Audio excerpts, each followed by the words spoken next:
नमस्कार, संतोष की रिपोर्ट में आप सबों का स्वागत है। और आज हम संतोष की रिपोर्ट में चर्चा करने जा रहे हैं कि नीतीश कुमार की घेराबंदी करने को लेकर जो भी तरीके की कवायद इन दिनों चल रही है, चाहे वो प्रशांत किशोर हो, चाहे आरसीपी हो, चाहे चिराग का बी टीम हो, हर कोई किसी न किसी तरीके से नीतीश को बिहार के पॉलिटिकल स्पेस से बाहर निकालने में लगे हुए हैं। अब प्रशांत किशोर तो यहाँ तक कहने लगे हैं कि लालू को वोट कर दीजिए, नीतीश को वोट मत करिए। इस हद तक की राजनीति होनी शुरू हो गई है।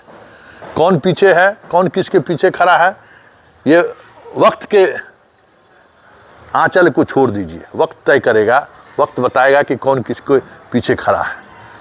लेकिन इन सब के बावजूद भी नीतीश अपने किले की घेराबंदी करने में उतने ही मजबूती से, उतने ही शिद्दत से लगे हुए हैं।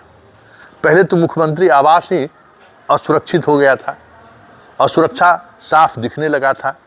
दीपक कुमार जिस तरीके से अपनी सक्रियता ना कहें बल्कि अपनी इन्वॉल्वमेंट जिस तरीके की लगातार हर निर्णय के पीछे वो बढ़ाए जा रहे थे, एक दौर में तो लगने ही लगा था कि भाई इस प्रदेश को नीतीश कुमार नहीं दीपक कुमार चला रहे हैं।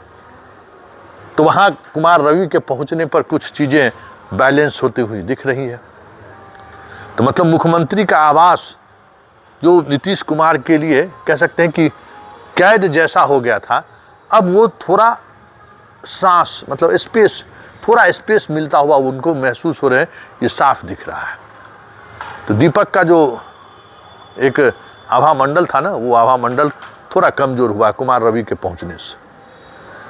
इसी तरीके से पार्टी में भी जिस तरीके का खेल चल रहा है, जिस तरीके से पार्टी को हथियाने के लिए कुछ पॉलिटिकल पार्टी, उनके ही दल के लोग लगे हुए हैं, और वो लोग जिस तरीके से समता पार्टी के जमाने से जुड़े हुए नीतीश के पुराने सहयोगियों पर हमला कर रहे हैं। आज हालांकि नीतीश उस स्थिति में नहीं है कि उस हमले को लेकर सीधे सजा दे, लेकिन उस हमले के बाद का की जो स्थिति उत्पन्न हो रही है, उसे कहीं न कहीं संभालने के लिए अपने ही खास मनीष वर्मा को उन्होंने मैदान में उतार दिया है। मनीष वर्मा पार्टी और संगठन को पुराने दौर के कार्यकर्ताओं के सहारे फिर से मजबूत करने में लगे हुए हैं। मतलब मुख्यमंत्री आवास कुमार रवि के हवाले, पार्टी मनीष वर्मा के हवाले, और एक महकमा जो उन्हें असहज कर रहा था वो था पुलिस महकमा। तो अब पुलिस महकमों में भी अपनी उपस्थिति मजबूती से दर्ज कराने को लेकर बड़ी रणनीति पर इन दिनों होमवर्क चल रहा है, और वो रणनीति है कुंदन कृष्णन की वापसी।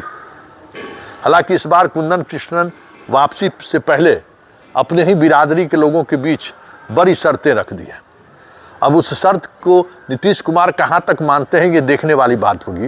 लेकिन एक बात जरूर है, भाई संकट की घड़ी में जात पर ही लोगों का भरोसा रहता है, और जात ही लगता है उस तरीके से खड़ा होता है। कुमार रवि हो चाहे मनीष वर्मा हो, अब तीसरे कुंदन कृष्णन की बात हो रही है। मतलब अंत घड़ी में जब कह सकते हैं कि मगध और घनानंद का शासन हिल रहा है, शासन पर से पकड़ ढीली हो रही है, तो आज उनके आसपास अपने ही बिरादरी के लोग मजबूती से नीतीश कुमार को फिर से खड़े करने में जुटे हैं, ऐसा भी दिख रहा है।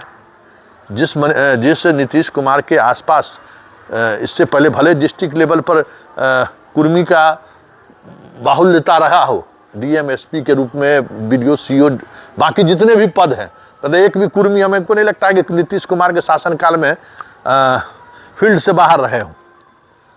लेकिन पहली बार जो अपनी घेराबंदी को लेकर जो सियासी दाव खेल रहे हैं, वो दाव पूरी तौर पर अपने बिरादरी के आसपास कहीं न कहीं लाकर छोड़ दिया है। मतलब केंद्र बिंदु कहीं न कहीं उनकी जाति के बीच में आके खड़ा कर दिया है। कुमार रवि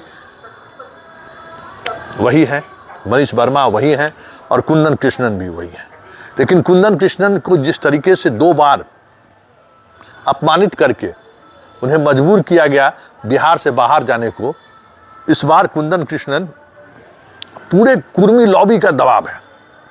ये जो कुछ भी दिख रहा है ना आपको, वो बिहार के जितने इंटेलेक्चुअल्स कुर्मी हैं, पैसे वाले कुर्मी हैं, नालंदा के कुर्मी हैं, प्रदेश से बाहर के जो भी कुर्मी हैं, उसकी लॉबी जबरदस्त तरीके से नीतीश कुमार पर दबाव बनाए हुए हैं कि ना, इस घड़ी में जो है अपनों पर ही भरोसा किया जा सकता है। दीपक कुमार पर भरोसा किए, देख लीजिए सामने है।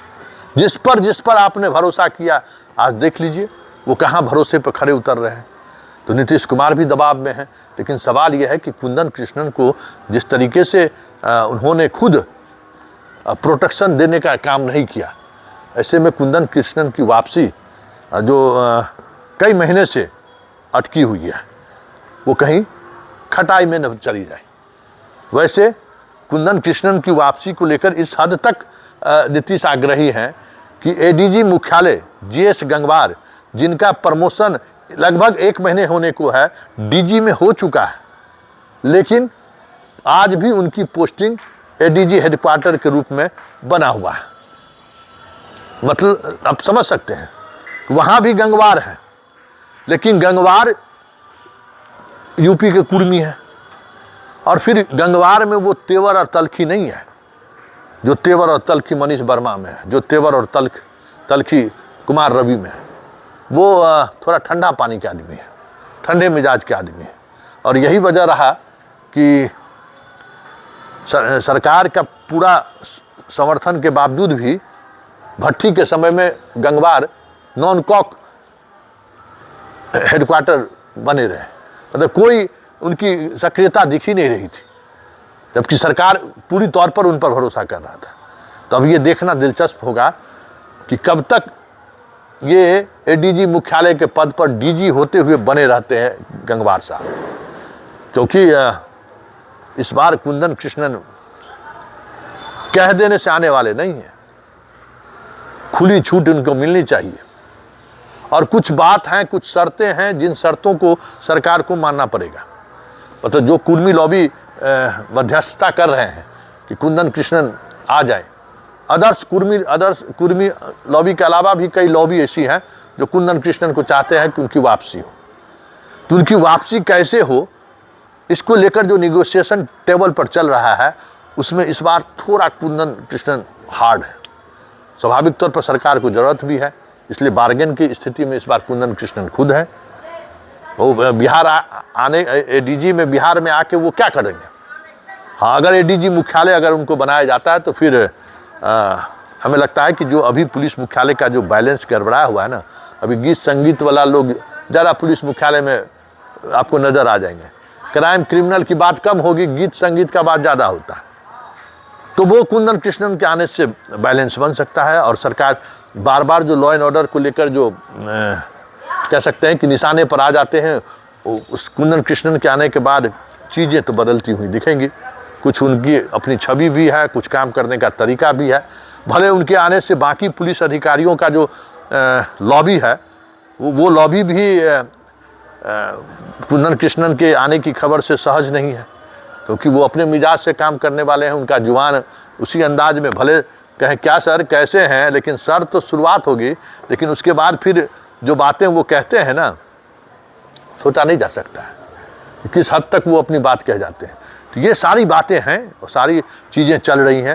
लेकिन सबसे बड़ी बात ये है कि नीतीश अपनी किलाबंदी करने को लेकर प्रयासरत है, ये साफ दिख रहा है। नीतीश पहली बार अपने दुर्ग के अंदर भी और असुरक्षित महसूस कर रहे हैं, ये भी दिख रहा है।